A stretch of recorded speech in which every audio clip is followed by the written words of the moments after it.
Hello everyone. Welcome back. Today, we've got some crucial news you don't want to miss. Let's dive right into the top financial headlines and break down what's happening. How to interpret the surprising US job data.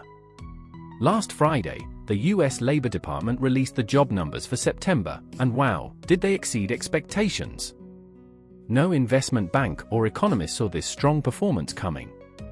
As the weekend rolled on, Wall Street started to come to grips with the explosive job growth. You can really see this in today's market reactions, where investors are gradually processing such unexpectedly robust data. So, how should we think about these numbers? Major financial media outlets are focusing on this very question. Bloomberg put it this way: September's labor market report shows economists are missing important drivers of US strength. Here's why they keep getting it wrong. Right off the bat, that opening hints at some self-reflection. Why is there such a huge gap between expectations and reality? From the public comments, it's clear that last Friday's jobs report left economists scratching their heads about the world's largest economy and the Federal Reserve's policy direction. The buzz is all about figuring out what it means, and that thinking carries significant implications. The September report far exceeded the usual pace of job creation, adding 254,000 jobs, about 100,000 more than predicted. Even Bloomberg's top economists underestimated it by around 30,000 jobs. Plus, earlier months' data got revised upward, which only added to the intrigue. What's more, the consensus for the unemployment rate held steady at 4.2%, with some predicting it might even tick up to 4.3%. But surprise! The unemployment rate actually dropped to 4.1%. If you squint, you might think it's really closer to 4%, so that 4.1% still looks a bit high, but not by much. Additionally, growth accelerated to 0.4% this month, again beating general market expectations. So, what are the 4 key takeaways from this impressive report?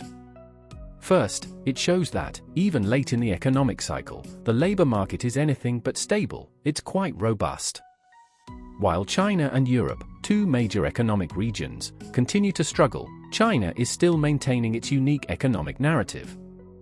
This gives the Fed a solid reason to resist market pressures and keep its focus on job growth, almost as if inflation doesn't even exist.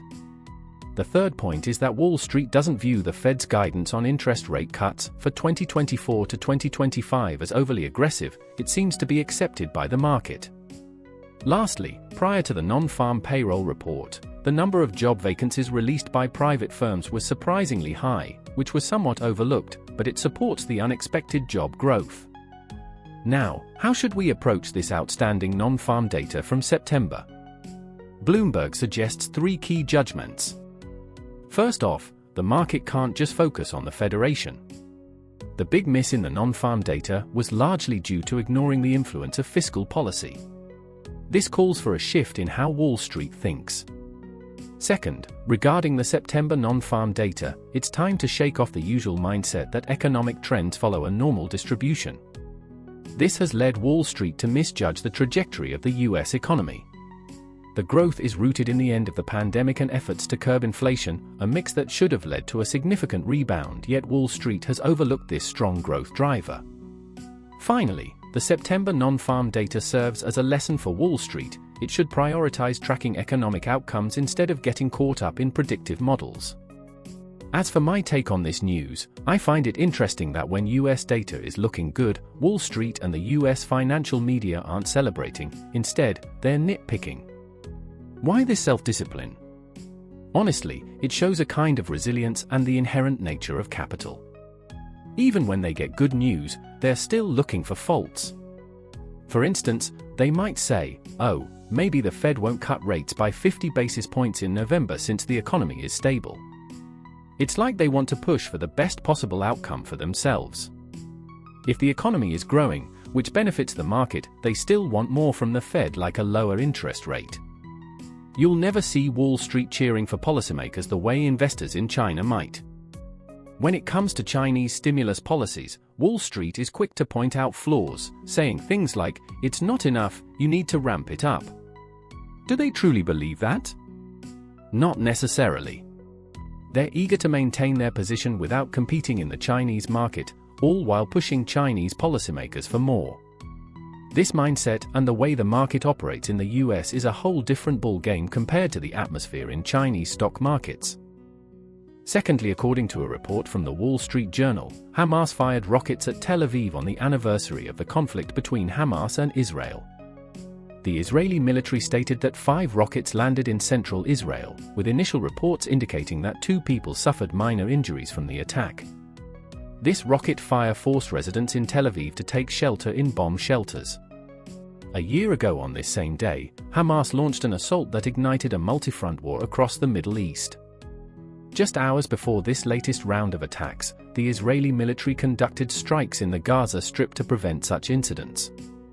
Meanwhile, Israelis were participating in memorial events, mourning the loss of 1,200 lives from last year's attacks. During that time, Hamas and other militants also kidnapped around 250 individuals, many of whom are still being held in Gaza. Hamas claimed that their rocket fire was aimed at Israel's commercial center as part of their ongoing conflict with Israel. Now, here's my take on this news. While Israel may have achieved a military victory over Hamas, how this war ends, and whether it can truly end, is still a major question. Relying solely on military force to resolve geopolitical conflicts is incredibly challenging. The future will undoubtedly lead towards seeking political solutions. Personally, I believe that without addressing the underlying issues and grievances on both sides, any temporary ceasefire will only set the stage for further conflict down the line. Dialogue and compromise are essential if there's ever to be lasting peace in the region. Thirdly, according to a report from Reuters, ex-presidential candidate Gonzalez says he will return to Venezuela to take office in January. Last month, he sought asylum in Spain, claiming he received nearly 70% of the presidential vote. Now, he's saying he'll head back to Venezuela in January to start his new presidential term. In July, Gonzalez provided detailed evidence from various polling stations, indicating that he won around 70% of the votes in the presidential election.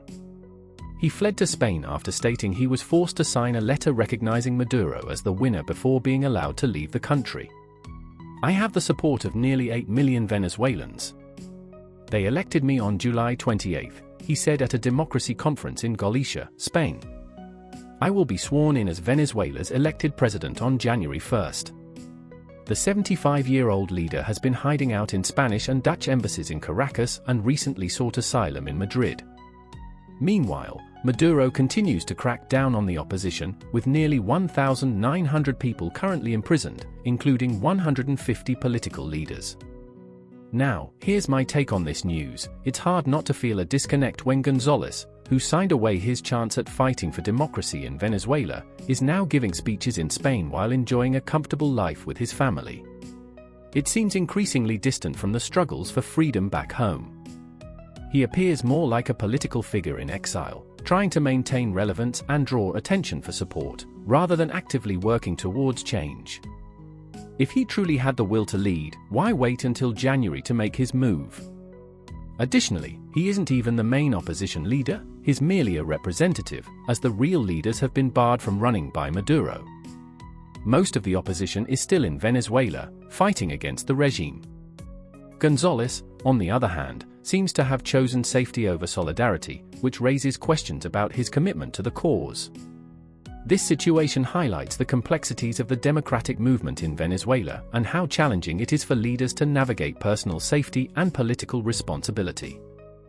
Next, according to a report from Bloomberg, UK Chancellor Rachel Reeves is under pressure over her tax plans. A recent poll reveals that if she raises the tax burden in her budget later this month, 1 in 7 business leaders in the UK would consider relocating their companies abroad. The survey shows that many business leaders have a pessimistic view of the Labour government's impact on the economy, with 46% expressing negative feelings about how the party handles economic issues, compared to just 37% who feel optimistic. This highlights the significant challenge Reeves faces as she prepares for her budget on October 30th, where she aims to address the UK's public finance gaps while also encouraging growth and investment. Expectations are high that she may raise capital gains tax, wealth tax, and property tax, all of which come at a time when consumer confidence is already shaken and ultra-wealthy individuals are warning about their potential exit from the UK. Now, here's my take on this news. The Labour government wants to revitalise the UK economy, and being a left-leaning party, they might lean towards increasing taxes. This is a stark contrast to the Conservative approach of promoting a smaller government and tax cuts, which makes the resistance from UK businesses understandable. However, whether a significant number of companies will actually leave the UK remains to be seen. It's definitely something to keep an eye on. This survey should serve as a wake-up call for the Labour Party in power. They need to seriously consider how their tax policies will affect business sentiment and the overall economy. Balancing fiscal responsibility with growth is tricky, and they should be cautious not to scare off potential investments and talent. That's all for today. Thanks so much for watching. If you found this video helpful, don't forget to hit the like button and subscribe for more updates. I look forward to seeing you in the next one.